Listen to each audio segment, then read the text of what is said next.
Bienvenue dans le podcast Kilo Émotionnel, le podcast qui t'aide à décoder les vraies raisons qui te poussent à trop manger. Je suis Johanna Verdi, coach de vie, auteure du guide Mon cahier Kilo Émotionnel, créatrice du programme Déjeuner en paix et moi-même ancienne mangeuse compulsive. Si la nourriture te rend dingue, si tu te jettes sur la bouffe à la moindre contrariété, si tu rêves de perdre du poids mais que tu es incapable de tenir un régime plus de 2 jours ou 2 heures consécutives, tu es au bon endroit. Avec ce podcast, je vais te montrer comment sortir de l'obsession alimentaire et faire la paix avec ton assiette et ta balance pour que tu puisses enfin consacrer ton énergie à ce qui compte vraiment. Hello et bienvenue dans ce nouvel épisode. Vous êtes chaque semaine de plus en plus nombreuses à écouter le podcast Kilo Émotionnel et ça y est, on a franchi la barre des 50 000 écoutes en quelques épisodes seulement. Donc je voulais prendre le temps de souhaiter la bienvenue à toutes les nouvelles auditrices qui nous ont rejoints ou qui nous rejoignent peut-être aujourd'hui. Alors, dans les épisodes précédents, je t'ai parlé du poids idéal. On a vu dans l'épisode 19 à quel point en fait on se trompait souvent en le fixant mal et du coup en faisant que notre objectif était super difficile à atteindre.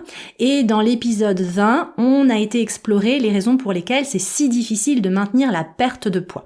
Donc j'ai vraiment insisté sur les régimes, sur le fait que 95% des régimes échouent et que ça avait l'air de marcher, on a envie de dire pour 5% des gens parce que ils faisaient quand même en complément un travail sur leur mindset et pas juste sur leur apport nutritionnel.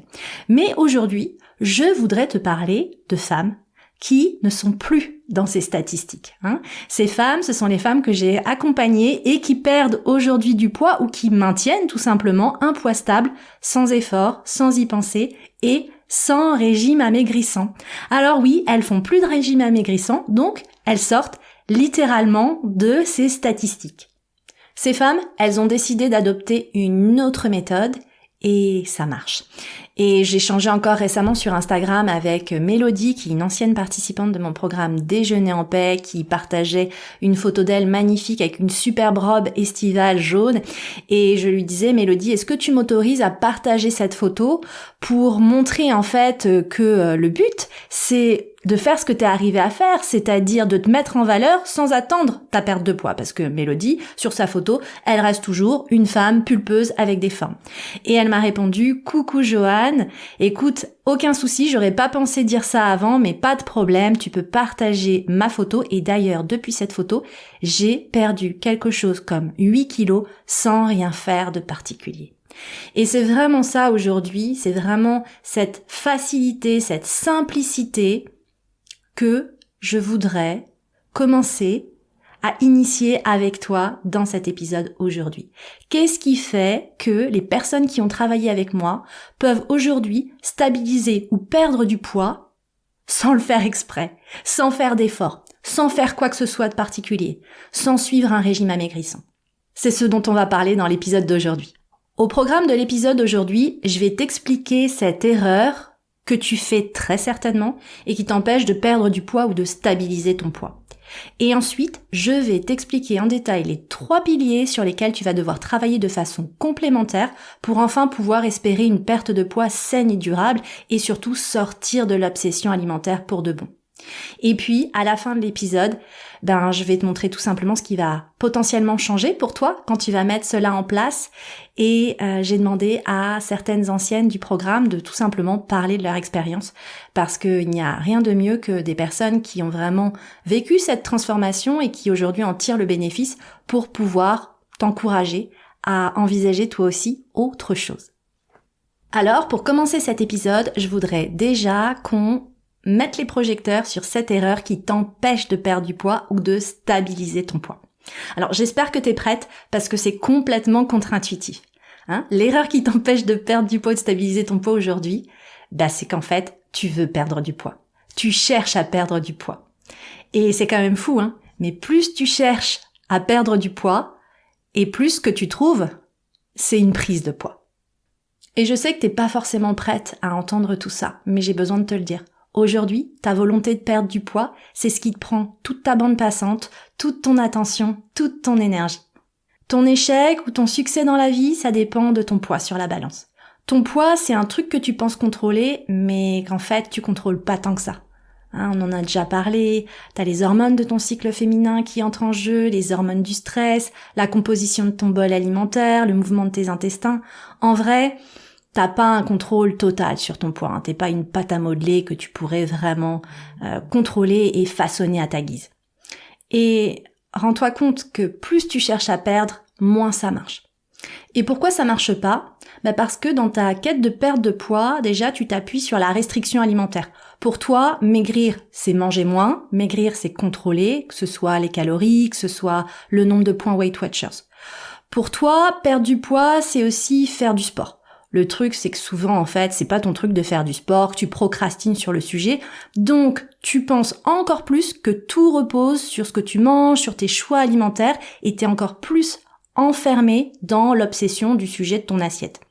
Et du coup, ça génère encore plus de culpabilité et d'obsession sur les aliments que tu considères interdits parce que grossissants, typiquement les 4P, pain, pâtes, pizza, pommes de terre, aussi tous les produits sucrés, les gâteaux, les glucides en général.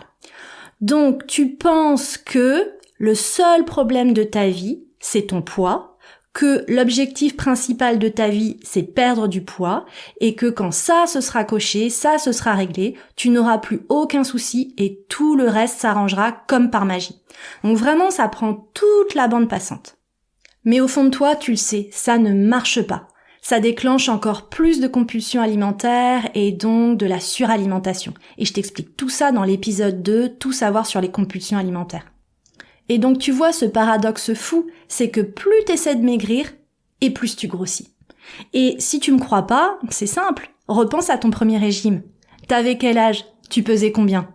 Fais maintenant la liste dans ta tête de tous les régimes que tu as fait depuis cette période. Repense aussi à toute l'énergie que t'as consacrée à chaque fois. Quel est le résultat aujourd'hui ? Quel âge tu as ? Combien tu pèses ? Comment tu te sens dans ta peau ? Et tu te rends compte que effectivement, vouloir perdre du poids, c'est vraiment une erreur qui perdure depuis trop longtemps et qui surtout, en fait, ne te permet pas d'atteindre tes objectifs. Encore une fois, je suis passée par là, je te raconte tout dans l'épisode 1 du podcast, où je te raconte tout sur mon histoire avec la nourriture, je sais ce que c'est. Et encore une fois, on baigne tellement dans la culture des régimes, on est tellement dans l'obsession de la minceur, une obsession collective que vraiment, j'ai envie de te dire, ne t'en veux pas d'être bloqué dans cette situation. Mais moi, je suis juste là pour t'aider à prendre conscience de cette erreur que tu reproduis encore et encore. Moi, c'est pour ça que mon approche est différente. Et les participantes de mon programme signature Déjeuner en paix, quand elles commencent à travailler avec moi, je leur demande déjà de franchir une première étape, une étape préliminaire. Cette première étape, c'est arrêter de vouloir perdre du poids. Alors je sais, encore une fois, évidemment ça réveille des peurs. Quand je leur demande ça au début, elles me disent « Mais Joanne, t'es dingue! Si j'arrête de vouloir perdre du poids, je vais me lâcher, je vais manger n'importe quoi et je vais devenir une baleine. » Toutes ces phrases, toutes ces résistances, je les connais. Mais je t'assure que cette étape est indispensable pour faire de la place. Et une des questions d'ailleurs que je pose au début aux participantes de Déjeuner en paix qui rejoignent le programme, c'est « Imagine que t'aies arrêté d'essayer de perdre du poids. En quoi ta vie est différente ? Et je t'invite à te poser la question. Imagine, là, ça y est, t'arrêtes de perdre du poids. C'est plus un sujet dans ta vie. En quoi ta vie est différente ? Si perdre du poids, c'est plus ta priorité absolue, ça prend plus de bande passante. T'as plus ça en tête. Ça va être quoi ta nouvelle priorité ? Et je le sais parce que je le vois à chaque session du programme au début. Pour les filles qui me rejoignent, franchement, c'est pas facile de répondre. Elles sont complètement perdues. Ça a tellement pris de place toute leur vie que quand j'envisage avec elles le fait que ce soit plus un sujet, en fait, c'est le vide, c'est l'inconnu. Et à ce stade, je voudrais t'aider à prendre conscience qu'au fond, il y a une partie de toi qui peut avoir peur de guérir sa relation à la nourriture parce que si t'as plus la bouffe pour compenser et si t'as plus ton poids à blâmer toute la journée comme cause de tous tes problèmes, ça va créer un énorme vide. Et ce vide, tu peux avoir peur de ne plus savoir le gérer autrement qu'avec la bouffe. Mais voilà, pour les participantes de mon programme, c'est vraiment l'étape indispensable par lesquelles je les fais passer. Et cette étape, elle nous permet quoi ? Elle nous permet ensuite de nous concentrer sur les vrais sujets et les 3 piliers sur lesquels vraiment on travaille de façon complémentaires, en synergie, pour pouvoir espérer enfin atteindre ce stade où tu stabilises ton poids, où tu perds du poids si tu as à en perdre, sans effort, sans y penser et surtout, j'insiste là-dessus, sans régime amaigrissant. Alors ces piliers, je le sais, aujourd'hui tu ne travailles pas encore forcément dessus, c'est la raison pour laquelle je t'en parle, déjà pour éveiller la conscience en toi. Sache que c'est exactement les 3 piliers qu'on travaille de façon complémentaire, en synchronicité, dans mon programme signature Déjeuner en paix. Le premier pilier déjà, c'est que on apprend à se reconnecter aux sensations alimentaires. J'ai fait tout un épisode, c'est l'épisode 11 consacré à ce sujet. Les sensations alimentaires, c'est la faim et la satiété. Et si j'ai fait un épisode sur le sujet, c'est parce que je le sais, pour beaucoup d'entre vous aujourd'hui, c'est très difficile d'écouter sa faim, de manger quand on a faim, d'arrêter de manger à satiété. Ça, j'ai pas besoin de te l'expliquer, tu sais que c'est l'idéal. Mais aujourd'hui, tu sais pas le faire. Donc pour l'instant, pourquoi tu sais pas le faire ? Parce qu'en fait, tu ne fais pas confiance au message de ton corps et tu n'es pas capable donc de manger quand t'as faim et d'arrêter quand tu es arrivé à satiété. Tu manges pourquoi ? Tu manges parce que c'est l'heure, tu manges parce qu'il y a de la nourriture, par exemple les croissants au bureau le matin ou un buffet de nourriture. Tu manges parce que ton mari a tout préparé et que t'as pas envie de le décevoir. Tu manges parce que c'est l'heure de dîner avec les enfants. Tu manges trop parce que, en fait, tu fais autre chose en même temps. Peut-être que tu manges en même temps que tu travailles ou peut-être que tu scrolles sur les réseaux. Tu manges peut-être trop parce que, au même moment, tu t'es engueulé à table avec ton mari ou tes gosses, en même temps que tu mangeais. Ou tu manges souvent trop parce que t'as des soucis et manger, ça te permet d'étouffer tes émotions, d'une certaine façon de te réconforter, et puis, encore une fois, manger ce n'est pas ne rien faire, manger c'est quand même être dans l'action. Donc tu vois, tout ça mis bout à bout fait que, aujourd'hui, t'es déconnecté de tes sensations alimentaires et t'as besoin de réapprendre à être avec ton assiette, à être avec tes sensations alimentaires, à être avec ton corps, et de te reconnecter avec les messages de ton corps et son intelligence innée. Donc ça, c'est vraiment la première étape nécessaire d'être capable d'être avec son assiette pour être concentré à ses sensations alimentaires. Mais quand tu fais ce travail, ce qui se passe, c'est qu'encore une fois, il y a des moments où tu sens que tu manges quand t'as pas faim, mais tu le fais quand même. Et tu sens que t'as assez mangé, mais tu continues de manger.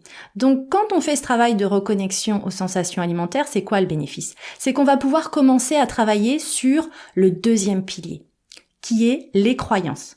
Les croyances, c'est quoi ? C'est toutes les croyances que t'as sur l'alimentation et la perte de poids. Et on va pas se mentir, si aujourd'hui t'en es là où t'en es, et si tout ce que tu fais au lieu de te faire perdre du poids, ça t'en fait prendre, c'est globalement, c'est des croyances toxiques, c'est des croyances nocives, et c'est souvent des croyances qui sont fausses. Et ces croyances, elles t'enferment dans l'auto-sabotage. Donc, à travers le programme Déjeuner en paix, on déconstruit tout ce qu'on a appris. Et ce qu'on a appris, ça peut être par exemple, il faut faire 3 repas par jour, il faut manger des fruits et des légumes à chaque repas, il ne faut pas sauter le petit déjeuner, il faut jamais sauter de repas parce que sinon on va se jeter sur la bouffe après.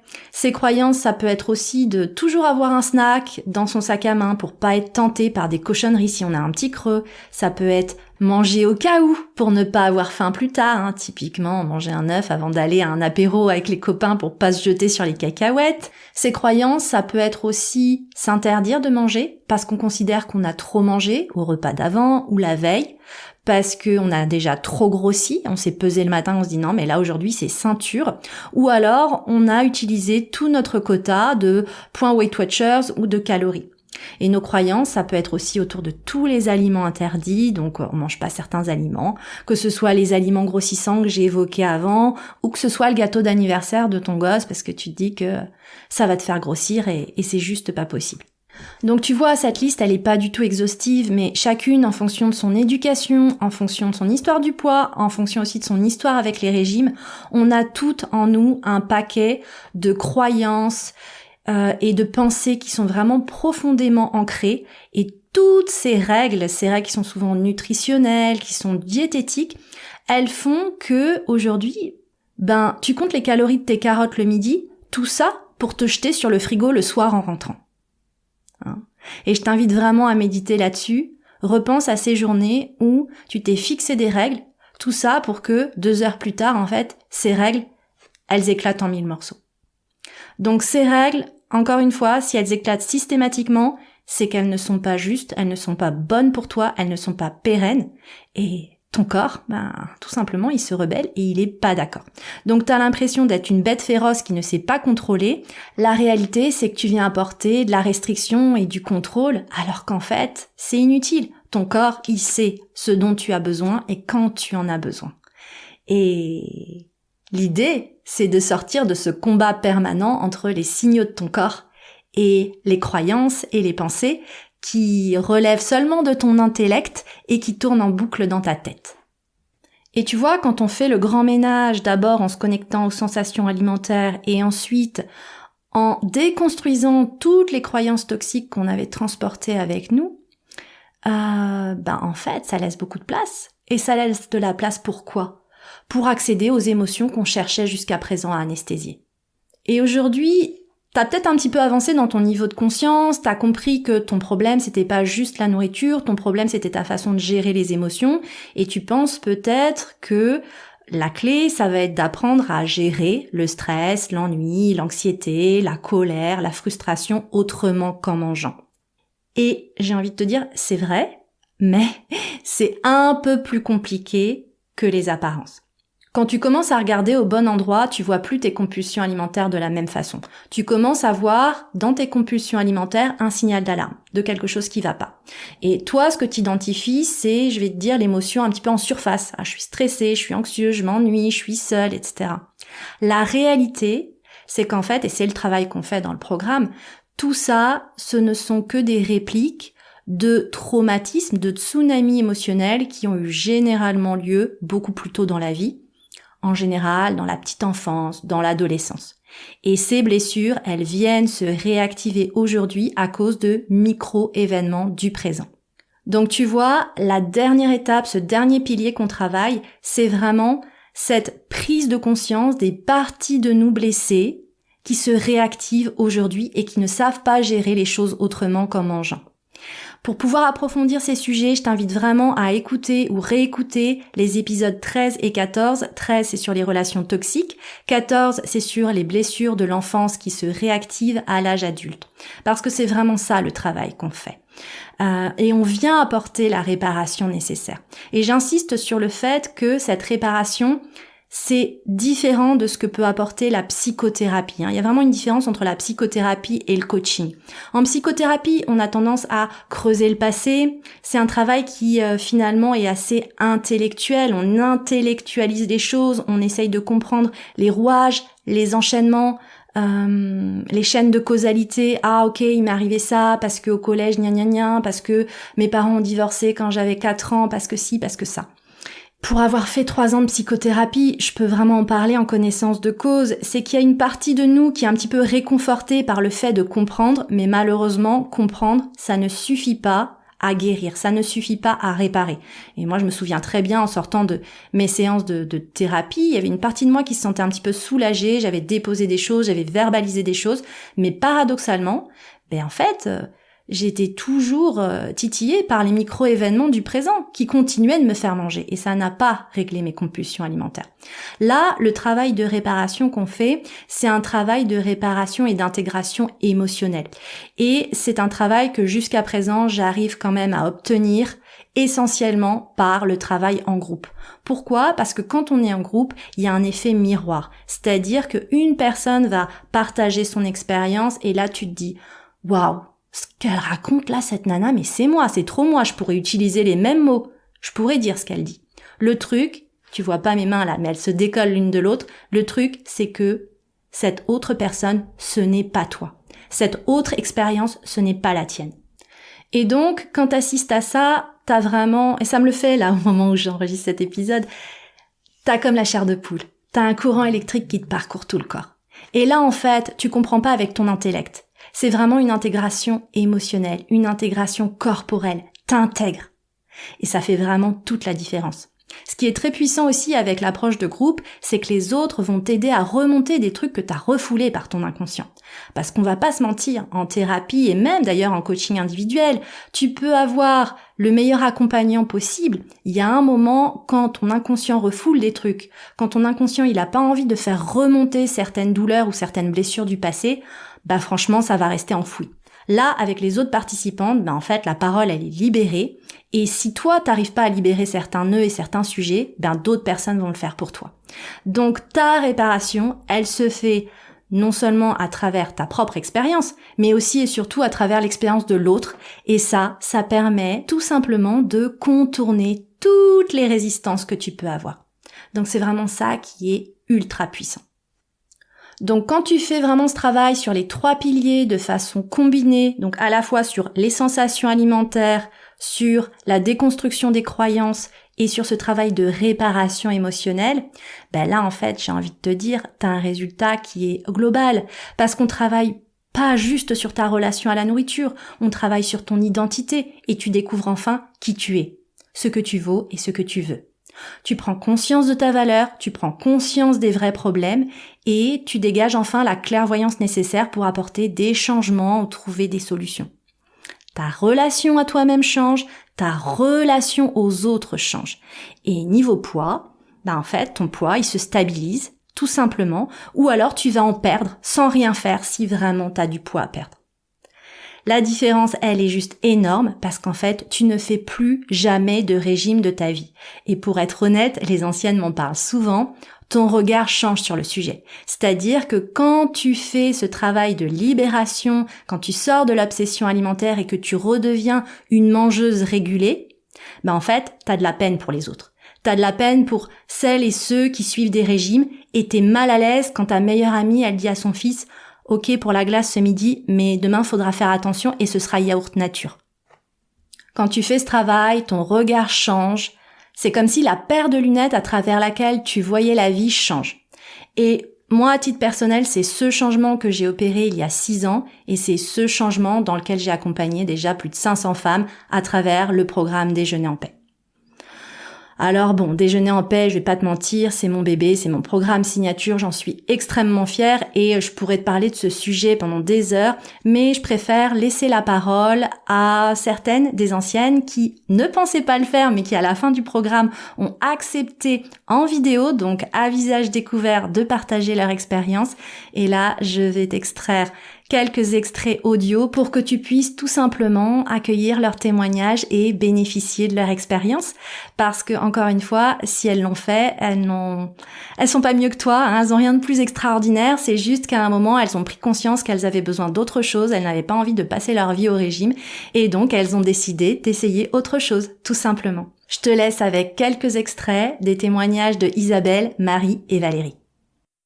Alors voilà, je suis Isabelle, j'ai 48 ans. J'ai passé énormément de temps à me battre contre les kilos et en fait, je me suis aperçue qu'en fait, c'était pas les kilos qui posaient problème, que c'était bien des choses bien plus profondes. Voilà. Je m'attendais plus à quelque chose basé sur mon alimentation et à quoi je m'attendais pas du tout, c'est qu'en fait, c'était pas du tout basé sur l'alimentation, c'est les causes de pourquoi on s'alimente comme ça. Et j'étais vraiment très surprise par rapport au travail que ça nous demande d'aller au fond de nous pour régler vraiment nos problèmes une fois pour toutes. Faut pas avoir peur, en fait. Ça peut paraître effrayant, mais c'est que du bonheur. Je me sens libérée. J'ai vraiment pu... j'ai plus cette contrainte en me disant alors qu'est-ce que je vais manger ce soir, qu'est-ce que je vais manger demain, je me pose plus du tout cette question, j'ouvre le frigo, je vois ce qu'il y a, je m'en débrouille, je sais que les magasins sont ouverts, que je vais trouver quelque chose à manger et que c'est vraiment plus une crise d'angoisse, voilà. C'est magique quoi. Ça engendre beaucoup de choses, mais c'est magique. Les filles, aujourd'hui, votre problème, c'est certainement votre alimentation et votre poids. Et demain, votre poids, vous en foutrez, quoi. Donc, moi, je m'en fous complètement. Aujourd'hui, j'ai 5 kilos à perdre, 10, 12. Ils vont partir tout seuls parce que je me libère de ça. Voilà. Moi, du coup, c'est Marie. J'ai 25 ans. Je suis infirmière. Je travaille de nuit. J'avais des soucis un peu à gérer mes émotions de par l'alimentation. Donc, j'y pensais tout le temps, qu'est-ce que je devais manger. Et en même temps, je gérais tout le temps mes émotions en vidant le frigo, en vidant les placards. Et j'en avais marre de combler sans arrêt ce vide. par la nourriture et de perdre du temps avec ça. Parce qu'en fait, mon quotidien, c'était qu'est-ce que je dois manger pour maigrir ou pour pas grossir. Et en même temps, combler mon ennui, mes émotions négatives ou positives par l'alimentation. Et pour moi, c'était pas une vie. Et ben, les résultats, c'est que j'ai plus cette sensation de vide, en fait.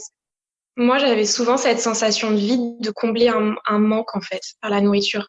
Et là, j'arrive à me faire plaisir autrement. Alors, donc je m'appelle Valérie, j'ai 38 ans, je suis mariée depuis plus de 10 ans maintenant et maman de 2 petits-enfants. Quelle que soit d'ailleurs la situation, j'allais me réfugier dans le frigo, j'allais me réfugier dans la nourriture et c'est pas confortable. Quand la moindre contrariété arrive, il faut tout de suite aller manger n'importe quoi, parce qu'en général on jette sur n'importe quoi, pour se sentir mieux. Et ce qui est complètement faux, puisqu'on ne se sent pas mieux après. Au contraire, à la limite, on se sent dans un état beaucoup plus coupable qu'on était au départ. Donc finalement, ça a servi à rien. Toutefois, c'était quand même un comportement qui était systématique. Ce que le programme m'a apporté, c'est de savoir déjà pourquoi réellement, la vraie raison, la cause racine de pourquoi j'allais dans le frigo ou du moins me réfugier dans la nourriture. Il y a eu ça. Et ensuite, ton programme m'a beaucoup aidé à définir quelle était l'importance de mes soucis et puis pour finalement me rendre compte que c'était même pas des grains de sable, c'est des poussières, quoi, on les voit même pas. Donc voilà, je me faisais beaucoup de mal pour finalement pas grand-chose en fait. Ouais. Foncer. Alors oui, j'avoue, hein, c'est un budget, ok, mais pour le coup, vu toutes les conneries qu'on achète, vu tous les espèces de pseudo-programmes de régime et autres, au final, se sentir bien, perdre du poids sans même autant l'avoir finalement plus que ça désiré, en fait, c'est ça qui est quand même hallucinant. C'est beaucoup moins cher et finalement, la vie est franchement sympa quand on n'a pas peur du demain. Toute seule, j'aurais été incapable de faire tous ces changements, toute cette réflexion en fait finalement que j'ai faite et tu l'as très bien guidée. Elle n'aurait jamais eu lieu s'il n'y avait pas eu ça. Et pour le coup, j'ai l'impression d'être sortie de mon espèce de cage dorée dans laquelle finalement je me sentais bien. Et voilà, j'ai pris mon envol. Et c'est parfait, c'est génial, il faut que ça continue. Et ça continuera parce que je suis mieux aujourd'hui que je ne l'étais hier. Donc c'est parfait. C'est pas quelque chose que je mets en avant. Parce que ce programme, c'est pas un programme de perte de poids. Mais en fait, j'ai l'impression que ton visage s'est vraiment affiné. Je me trompe ou pas? Ah, mais ouais, j'ai rien fait. Enfin, je vais être honnête, hein, j'ai rien fait. J'ai dû perdre 4 kilos, je crois, quelque chose comme ça. Et pour te dire, je me suis pesée ce matin. Parce que j'avais rendez-vous à l'hôpital pour faire un check-up, enfin bref. Et je me suis pesée ce matin, je dis, j'ai pas envie de me déshabiller à l'hôpital. Et là, je fais, ah ouais, 4 kilos. Maman, génial, parfait. Ouais, sans rien faire, c'est tout seul. J'ai rien fait. Pour le coup, j'ai rien fait. Donc c'est parfait. Alors j'espère que ces courts extraits t'ont déjà surtout donné de l'espoir. Parce que oui, sois rassuré, il y a une lumière au bout du tunnel. Mais je sais que faire ce travail seul, c'est difficile à cause de notre conditionnement, à cause de nos résistances. Donc si tu le souhaites, tu n'as tout simplement pas à le faire seul, tu peux aussi être accompagné, tu peux le faire avec moi et avec un groupe de femmes qui te ressemblent. Je te mettrai évidemment le lien vers le programme dans les notes de cet épisode, sachant que le programme Déjeuner en paix démarre 3 fois par an en janvier, avril et septembre. Là, j'enregistre cet épisode le 5 septembre et on est sur le point de rouvrir les portes. Si tu aimes le podcast, continue de le soutenir. C'est vraiment une ressource gratuite que je crée avec tout mon cœur, qui me prend beaucoup de temps, mais je pense que ce temps est bien investi parce que si je peux t'aider à prendre conscience de tes dysfonctionnements aujourd'hui dans ta relation à la nourriture, j'ai envie de te dire, je vais gagner des points de karma. Mais pour m'aider à en gagner davantage, n'hésite pas à laisser des étoiles, à laisser un commentaire sur ta plateforme d'écoute préférée. C'est ce qui permettra au podcast de continuer d'être proposé aux personnes qui en ont besoin. Et moi, je te retrouve dans le prochain épisode. Au programme du prochain épisode, je t'expliquerai ce que je te conseille de faire après une compulsion alimentaire. Que ce soit aujourd'hui ou que ce soit pendant ton parcours de guérison, c'est quelque chose qui peut continuer d'arriver. Donc je t'expliquerai les erreurs à éviter après une compulsion alimentaire et mes meilleurs conseils pour pouvoir continuer d'avancer jour après jour dans ton processus de réparation et de guérison. Je te remercie pour ta présence et je te donne rendez-vous au prochain épisode.